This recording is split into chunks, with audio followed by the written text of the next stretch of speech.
こんにちは、ずんなもんなのだ。どうも。こんにちは、満別花丸です。というわけで今回は以前に一度やったこのモッド、さ、ラストエンパイアをやっていくのだ。さ、ラストエンパイアね、以前ゆきちゃんとやっていたな。そうなのだ、その時は日本でプレイしたよ。でも僕このモッドがどんなものかよくわからないんだけど。このモッドを一言で表すと、第二次世界大戦で日本と韓国の立場が逆になっているモッドなのだ。簡単にこの世界の歴史を説明すると、大韓帝国は1855年にフランスの圧力を受けて開国し、日本や西洋に対して施設を派遣して近代化を開始。韓新戦争、韓露戦争、第一次世界大戦で勝利することで、大韓帝国は北満州から南沙諸島までの一帯を獲得、アジア唯一の列強国に上り詰めた。しかし大韓帝国第4代皇帝イ仁即位後の1920年代には、紀の東白井洪水や日の東恐慌により経済的打撃を受け、政治的には皇帝と内閣の対立や軍部の待遇問題が浮上。幸いにも日の東恐慌は政府が収束させたが、その後の世界恐慌が大韓帝国の経済に大打撃を与えた。政治面では首相は短期間のうちに何度も変わり、社会面では国民啓蒙運動や婦人会などの社会主義的な運動が活発化。これらの運動に対する弾圧や治安維持法の強化、軍部の一部が独断的に引き起こした1933年の東山事件は、大韓帝国の覇権国家としての名声に傷をつけ、中国における影響力の低下や日本の維新会の再編を招いた。今や大韓帝国の不安定な文民政権は崩壊の瀬戸際にあり、大韓帝国の今後、果ては東アジアの今後を左右する大きな岐路に立たされている。一方の日本では1863年にイギリスによる薩摩への攻撃を受け、国内では幕府への不信感と反英感情が高まり、尊王派が台頭。倒幕派は幕府に圧力をかけるためにロシアに対馬侵攻を打診。その結果、1867年の大韓帝国の成立と相まって、ロシアの侵攻が現実化。大韓帝国とイギリスは韓英同盟を締結してこれに対抗。これを契機に1868年に始まった戊辰戦争は、日本の内戦であるにもかかわらず、国際戦争の様相を呈した。その後の短い停戦期間を経て、1873年には第二次日本内戦が勃発。この戦争では尊王派が米独に利権を譲渡することで支援を取り付け、再び戦争は国際化。その後の1878年に内戦は幕府側の勝利で終結した。しかし諸外国に対して内戦期間の戦費や賠償金を支払う下関条約が締結され、1881年には国内で反西洋感情が噴出し、一向宗の乱が勃発。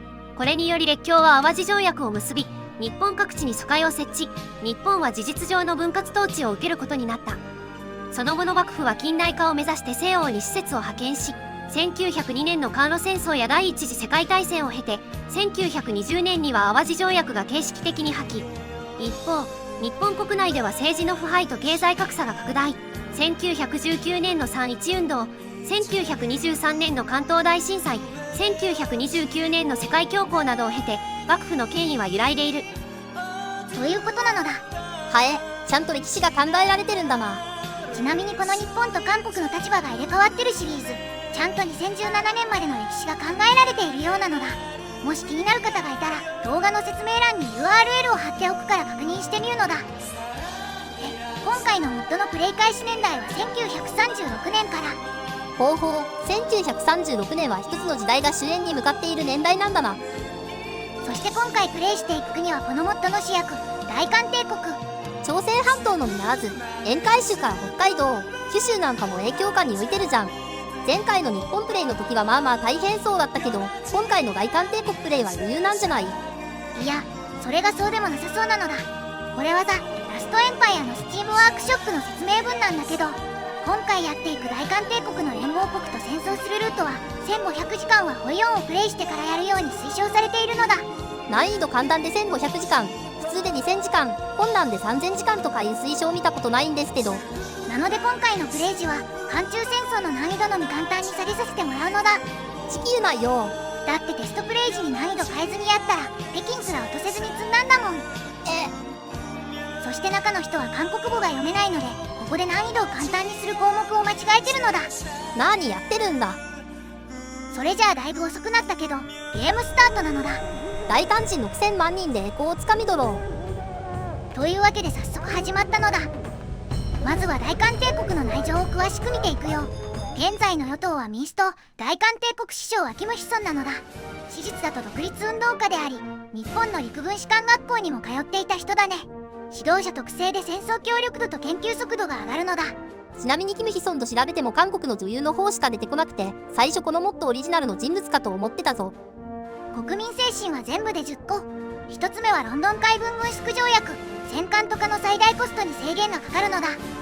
2つ目は亡命皇帝、偉人、大韓帝国第4代皇帝であり、1922年に亡命という年号で即位したのだ。安定度とか幸福度限界とかにたくさんバフがかかるな。3つ目は行動派。政治力獲得量に安定度とかもろもろにデバフがかかる。しかも国家方針を自分で選択できないから自動でどんどん達成されていくよ。政府が国全体を完全にコントロールできてないのか。4つ目は軍国主義で戦争協力度と戦争正当化時間にバフ。一方で研究速度と民事工場の建設速度にデバフがかかるな。5つ目は孤立する経済。西欧諸国は今や韓国産の輸入品に対して交換税をかけているのだ。代わりに大韓帝国は北米や満州に対しての輸出拡大で打開しようとしたけど失敗しているのだ。一部では武力を伴うブロック経済の構築を目指す意見も見られている模様。6つ目は抑制された拡張主義。戦争正当化とかにでかいデバフがかかるのだ。手段の変更も一切できねえ。7つ目はユンヒデモクラシーの終焉。先代皇帝の順宗のユンヒ時代は民主主義が発展した時代だったのだ。そんな時代ももう終わってしまったと。8つ目は文民統制の影。政治力獲得とか安定度にデバフがかかるのだ。9つ目は軍部の政治介入。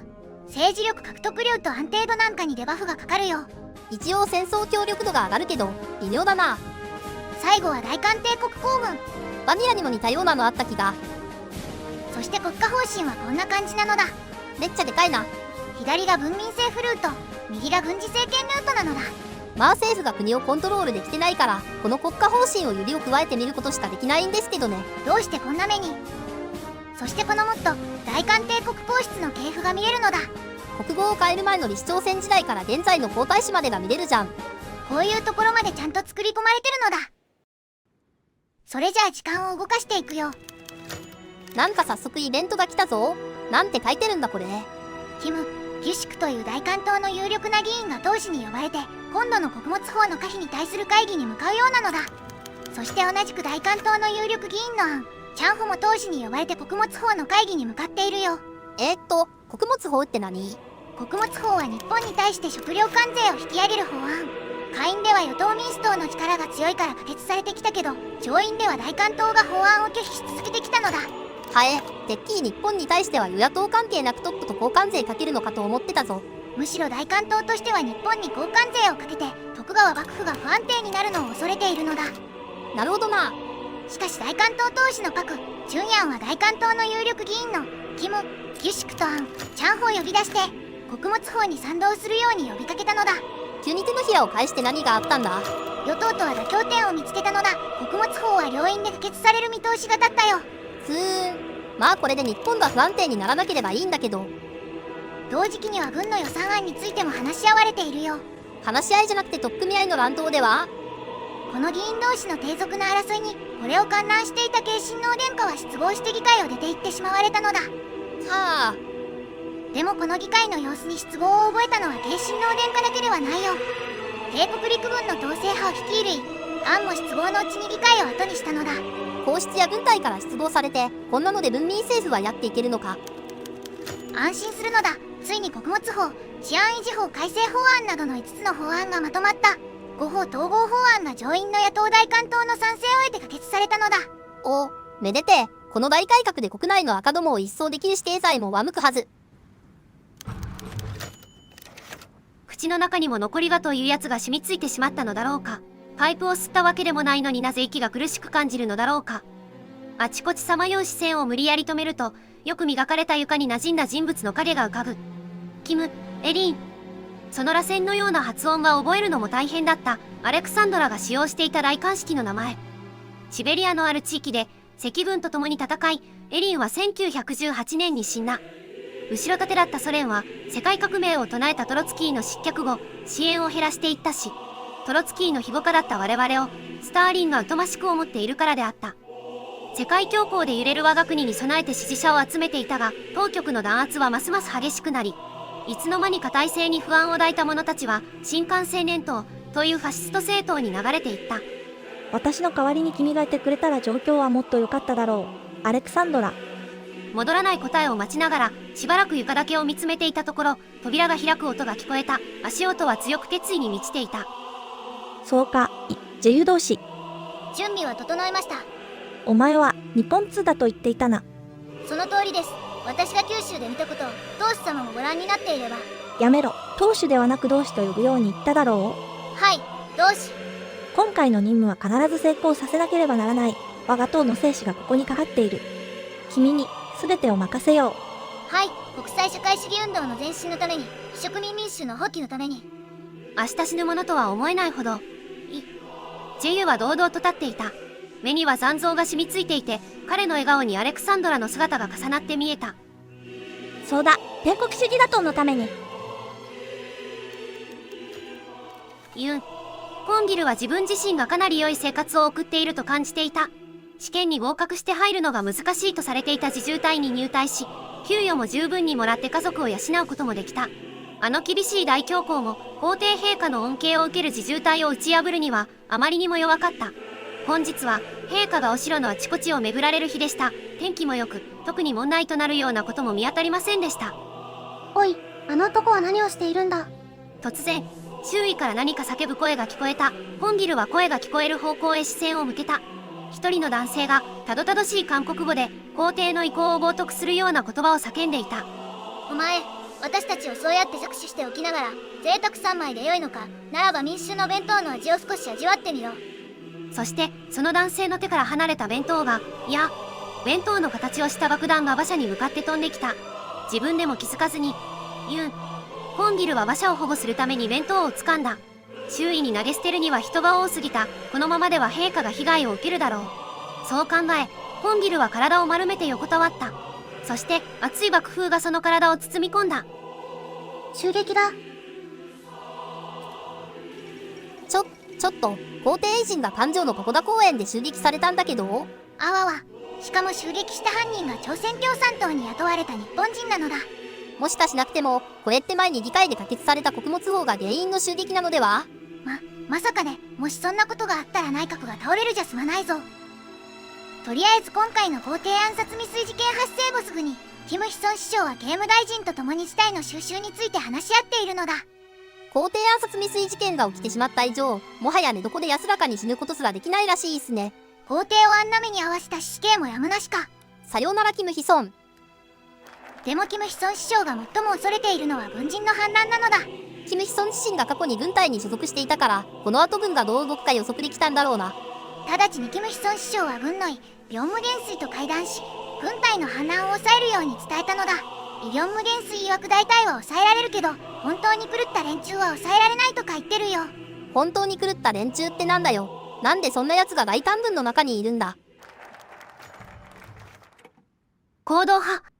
キム・ヒソンが頭を悩ませている中、大韓帝国系機動揚州軍に駐屯する第11歩兵師団のキム・純則3将は黙々と部隊の訓練を続けていた。実はその行動は軍人の本分とは全く異なる目的で行われていたのである。そろそろ来たのか、ジョンソクは心の中でそうつぶやいた。現在大韓の政治状況は大きな激動を迎えており、至る所で混乱が生じていた。経済も急落し、外交情勢も変化していた。我が国が築き上げてきた全ての富が崩れ去っていた。この状況下で感情に新聞し政権を掌握すれば民衆が十分に反乱、いや革命軍を支持するだろうという計算が成り立った。すぐにお前の番だ。キム・ヒソン、首を洗って待っていろ。この野郎どもに顛末が下るだろう。アン・ジューポン大将は正座の姿勢を保ったまま窓の向こうを見つめながら座っていた。彼は過去2日間、いや2ヶ月間、感情で起こっている一連の事態を無理やり無視しようとしていた。彼が東洋平和論を表した当時、彼は大韓の未来がこれほどまでに緊迫した状況になるなど夢にも思っていなかった。やがて彼はアジアの団結と反帝国主義を信じる若き将校から、政界と軍界を問わず広範な人脈を持つ還暦を目前にした将軍へと成長していた。その人脈には首都の改元を維持している憲兵隊司令官も含まれていた。しかし彼は躊躇していた。もし彼が部下を動員して政権を掌握すれば、代官は彼が理想とする東洋平和への一歩を踏み出せるだろう。しかし一方で、これは彼が重要だとして疑わない文民統制の原則を破る行為となり、皇帝の意思に反する行為となる可能性もあった。アン・ジューコンが苦悩を重ねていたその時、急を告げるノックの音が彼の耳に響いた。行動派に属する参謀、キム・ジョンソクだった。ジョンソクは急な声で言った。将軍様、私はここに何のために来たかはお分かりでしょう。アン・ジューコンは沈黙を保った。大韓の運命は将軍様の判断にかかっています。将軍様の理想、東洋の平和とアジアの解放のためにはこの道しかありません。アン・ジューコンは口を開いて答える代わりに、彼の親友と言える筆を手に取った。尊敬する人の書道をその手の動き一つ一つに集中して見守っていた。やがて筆の先が紙の端に止まり、その8文字をゆっくりと読み始めた。国のために献身するは軍人の本分なり。